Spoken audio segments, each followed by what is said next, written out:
आई एकविरा देवीची चैत्री यात्रा मोठ्या थाटामाटात संपन्न झाली. मात्र ही यात्रा संपत असतानाच या यात्रेला गालबोट लागला. पनवेल आणि कल्याण या ठिकाणचे जे कोळीवाडे आहेत, त्या कोळीवाड्यातून येणाऱ्या ज्या पालख्या आहेत, या पालख्यांचा वाद सोशल मीडियावरती व्हायरल झाला. माझी पालखी मोठी का तुझी पालखी मोठी, याच्यावरून झालेला वाद दगडफेकीपर्यंत गेला आणि काही ठिकाणी जाळपोळसुद्धा करण्यात आली. या घटनेमध्ये मोठ्या प्रमाणावरती काही भाविकसुद्धा जखमी झाले. सध्या त्यांची प्रकृती स्थिर असल्याची माहिती स्थानिकांनी दिली. मात्र स्थानिक आणि एकविरा आई देवीचं जे देवस्थान आहे, त्याचा या घटनेशी कुठलाही संबंध नसल्याचं देवस्थान ट्रस्टच्या वतीने सांगण्यात आले. बाहेरून आलेले जे हे कोळीवाड्यातील पालख्या आहेत, या पालख्या आणि त्यांचे जे गट आहेत, या गटांमध्ये झालेल्या वादाचं पर्यावसन दगडफेकीमध्ये झाली आणि मोठ्या प्रमाणावरती हानी झाली. आता या संपूर्ण घटनेप्रकरणी जे 2 गट आहेत, कल्याण कोळीवाडा आणि पनवेल कोळीवाडा, या दोघांच्या विरोधामध्ये लोणावळा ग्रामीण पोलीस ठाण्यामध्ये गुन्हा दाखल करण्यात आलेला आहे. आणि CCTV व अन्य जे स्थानिक या ठिकाणचे जे प्रत्यक्षदर्शी आहेत, त्यांच्या माहितीच्या आधारे यामध्ये कोण कोण सहभागी होतं, या सर्वांवरती गुन्हे दाखल होणार असल्याची माहिती लोणावळा ग्रामीण पोलिसांनी दिली. मी सध्या त्याच ठिकाणी उभा आहे ज्या ठिकाणी ही दगडफेक झाली होती. आदल्या दिवशी सोशल मीडियावरती मोठ्या प्रमाणात व्हिडिओ व्हायरल झाले आणि त्या व्हिडिओमुळे दुसऱ्या दिवशीसुद्धा या ठिकाणी दगडफेक झाल्याचं पाहायला मिळते. आणि काही जे भाविक आले होते त्यांनीसुद्धा या ठिकाणचा जो परिसर आहे, त्या परिसराला आग लावण्याचं काम केलं आणि या ठिकाणचे जे दगड आहेत ते 2 गट एकमेकांच्या वरती मारत असल्याचं सुद्धा आपण जे दृश्य आपल्या समोर आले होते त्या दृश्यांमधून दिसून येतं. त्यामुळे एकूणच काही काळानंतर ही परिस्थिती निवळली असली तरी मात्र सोशल मीडियावरती माझी पालखी मोठी का तुझी पालखी मोठी, या गोष्टीवरून झालेल्या वादाचं पर्यावसन या दगडफेकीमध्ये झालं आणि याचा मोठा फटका स्थानिकांबरोबर आलेल्या भाविकांना सुद्धा बसल्याचं पाहायला मिळतं. त्यामुळे आगामी काळात अशी परिस्थिती पुन्हा उद्भवणार नाही हे पाहणं देखील आता तितकंच महत्त्वाचं असणार आहे. सूरज कसबे, एकविरा देवी, लोणावळा, पुणे. आगरी कोळी आणि सिक्केपी समाज बांधवांचं आराध्य दैवत असलेल्या एकविरा देवीचा चैत्री नवरात्र उत्सव पार पडला. मोठ्या थाटामाटामध्ये महाराष्ट्राच्या कानाकोपऱ्यातून भाविक एकविराच्या कारला गडावरती आले होते.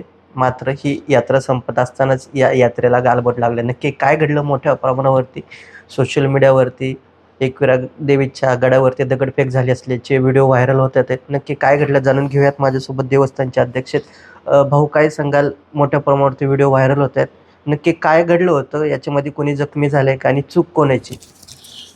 एकविरा चैत्र पौर्णिमेच्या दिवशी एकविरा देवीची पालखी 5 वाजता पालखीचा कार्यक्रम पार पडला आणि पालखीचं दर्शन घेऊन सगळे भाविक खाली आले. खाली आल्यानंतर रात्री 11 वाजता पनवेल कोळीवाडा आणि कल्याण कोळीवाडा ह्यांच्यामध्ये सोशल मीडियावर वाद चालू झाले आणि सोशल मीडियावर माझी पालखी मोठी का तुझी पालखी मोठी, आणि ह्याच्यातनं वादावादातनं यांनी दगडफेक केली. पण यांना हे कळलं पाहिजे नाही कोळीवाड्यांच्या त्या पालखीवाल्यांना की आपल्याबरोबर 100-125 बाकीच्या पालख्या आल्या. तिथं लहान लहान मुलं, आया बहिणी आहेत, सगळ्या दर्शनासाठी येतात.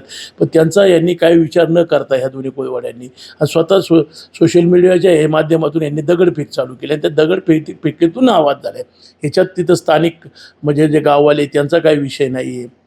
प्रदेवशी एकविरा देवस्थान ट्रस्टचा काही विषय नाही. वरती काही झालेलं नाही. एका पायथे मंदिर आहे तिथं हा विषय घडला. पण पाहिलं तर अनेक भाविकांना यामध्ये दुखापत सुद्धा झाल्याचं पाहायला मिळते. किती नागरिक यामध्ये जखमी झालेत आणि सध्या त्यांची प्रकृती कशी? काही नागरिकांना काही जे नागरिकांना कुणाचे डोकं फुटले, कुणाच्या हाताला लागले, त्यांची प्रकृती ठीक आहे. ते इथं समोर हॉस्पिटलमध्ये ॲडमिट केले होते, त्यांना डिस्चार्जही दिला गेलेला आहे. आणि ह्या अफवा अशा झाल्यात की कोण म्हणते मर्डर झाले, कोण काय, हे चुकीच्या अफवा आहे. पण त्या ट्रस्टचा आई एकविरा देवस्थान ट्रस्टचं आई एकविरा गडाचं नाव याच्यामध्ये बदनाम केलं जाते.